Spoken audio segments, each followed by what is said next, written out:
Karl from the Lithium School. Karl will fight the prince's deadly dragon, Skalax. The announcer's voice thundered. My heart stopped. This had to be a mistake. I tried to run, but the binding spell dragged me into the arena. Everything went silent, and then my bully Kruger and his gang started laughing. They had set me up. I wasn't a challenger in this battle. I was going to be sacrificed. Tonight was the annual Beastmaster battle. The Royal Prince Magnus himself would be there with his legendary beast, Skalax, the Black Dragon.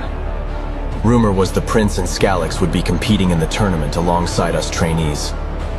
Whoever won would gain rank and be able to attract even more powerful beasts into their stable. Losers would be sent home. I was praying that wouldn't be me. I was the first in my family to leave the mines and go to the academy. If I was sent home, it would prove I was the failure they all expected me to be. Hawk sent me a telepathic message. Beasts and their masters have a mana-bound link. Don't beat yourself up, Karl. You're special. That's why we chose you. Ray joined in. That's right. There's no bond more special than when a beast chooses a master. I smiled.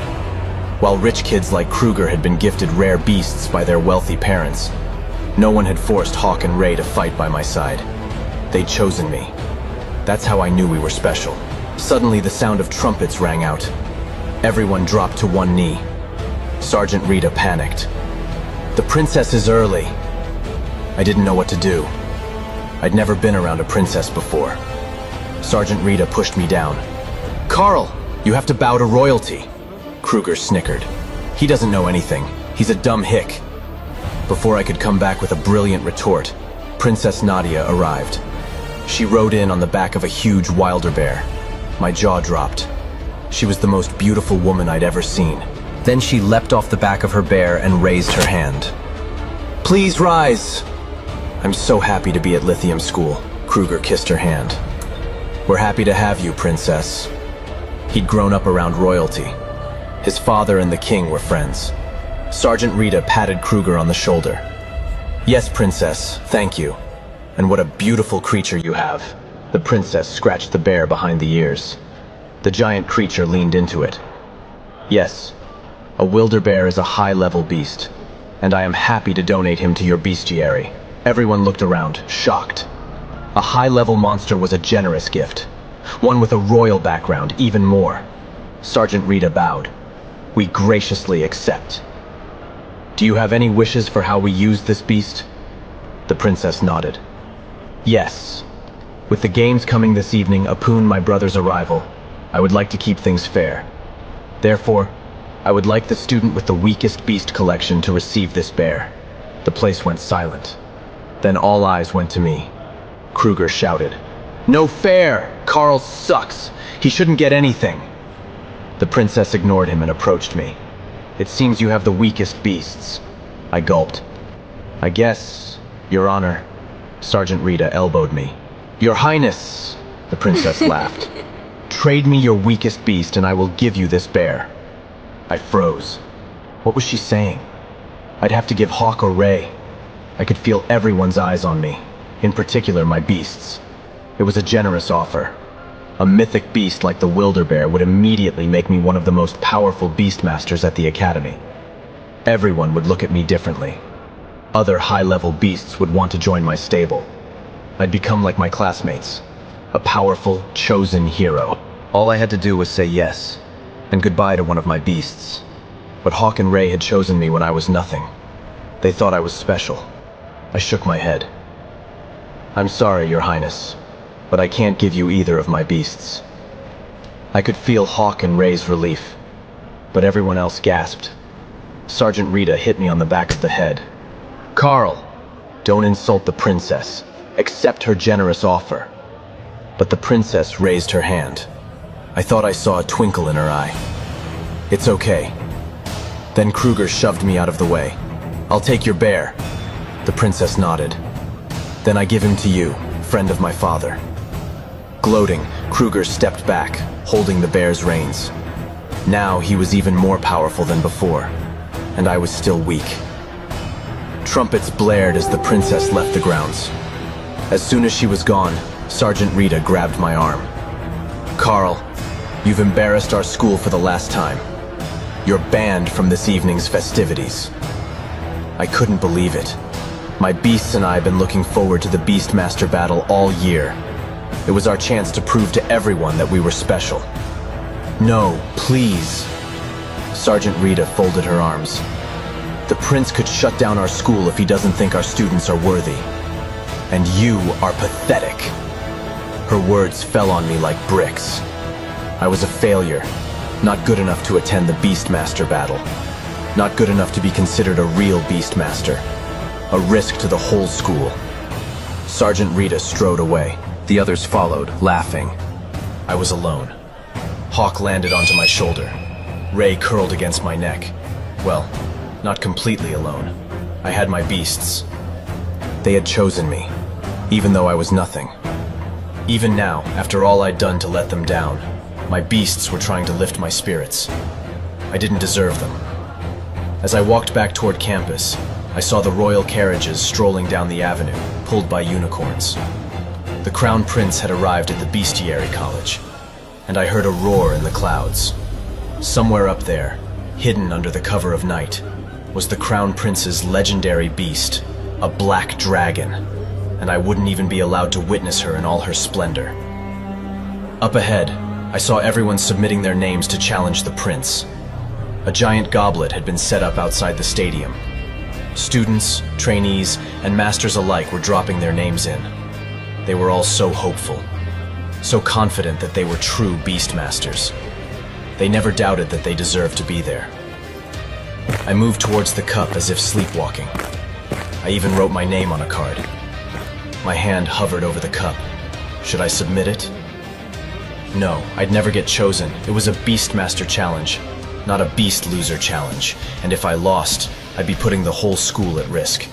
So I crumpled up the slip with my name on it and walked away. I could see Kruger and his cronies pointing and laughing at me. The stadium where the games would be held loomed overhead. It was a flashing reminder of what I could never achieve. Servants were adding last-minute touches to prepare for the Beastmaster battle. Hanging banners, polishing seats, fluffing pillows for the box where the king would sit. And I wasn't even allowed to attend? I wanted to see the Crown Prince compete. I wanted to see the legendary dragon Scalix in action. But if Sergeant Rita found out I was here, she might have me banned from the stadium. I decided to sneak in. I slipped in through the stables where the larger beasts were kept. I walked past stalls with steel-claw bears, frostfang panthers, and thunder rams. All of them stared suspiciously at me, as if they too knew I didn't belong. I crept into what I thought was an empty stall. It opened into a huge rocky cavern. Then I leapt back in fear. The cave was home to a dragon. The monstrous beast glared down at me. She was huge, as black as the night sky. Inky smoke trickled from her nostrils. It was Scalix, the legendary black dragon, the Crown Prince's very own. She growled at me. Carefully, I started walking backwards, but I slipped on the floor. In a blink, the dragon's maw was inches from me. I was terrified. Black dragons were rumored to be vicious, murderous creatures. Up close, it seemed the rumors were true. Death shone in Scalix's eyes. The black dragon roared. Spittle splattered my face. Hot air blew my hair back. Scalix could snap me in half with one bite, and from the look in her eyes, she might. I was a goner, a dead man.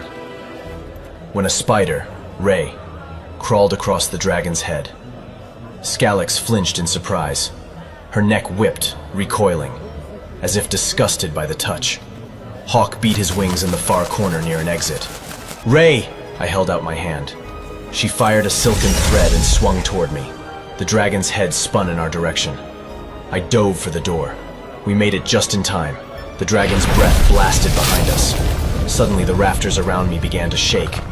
Thunderous applause rolled down from the stadium above me. The audience was taking their seats, getting ready for the bloodthirsty show to begin. The announcer's voice boomed from above, magically amplified. "Welcome to the 45th annual Beastmaster Battle. There was applause, stomping feet, roars of excitement. The battle was about to begin. I crept into the crowd, watching the show. The Crown Prince was walking out to cheers. Please welcome Crown Prince Magnus and his legendary beast, Scalyx the Dragon. He'll be competing against one of you to determine the greatest Beastmaster. The announcer pulled out a piece of paper. Magical runes flashed in the air. They were magically binding. Whoever had their name pulled out of the cup would be compelled to fight the prince. He will fight against... Oh wait, this is unexpected. Karl from the Lithium School. I froze. This had to be a mistake, a magical error. I tried to run, but my body wouldn't obey me. I was magically bound to compete. My legs started walking against my will, right into the battle arena. There was no applause, only shocked silence. And then I heard laughter. From Kruger and his cronies. They had rigged it. They set me up. Karl has two beasts, Hawk, a juvenile windhawk thunderbird, and Ray, a house spider. My two beasts sat bravely on my shoulders, but I could tell they were as nervous as I was. I found myself in the ring, standing across from Magnus, the Crown Prince. Will I be sent back to my home after this? What if I lose Hawk and Ray in this battle? Or was there a way I could use them to be victorious? To find out, listen to the hit audio series, First Legendary Beastmaster, only on Pocket FM. Tap the link to keep listening for free today.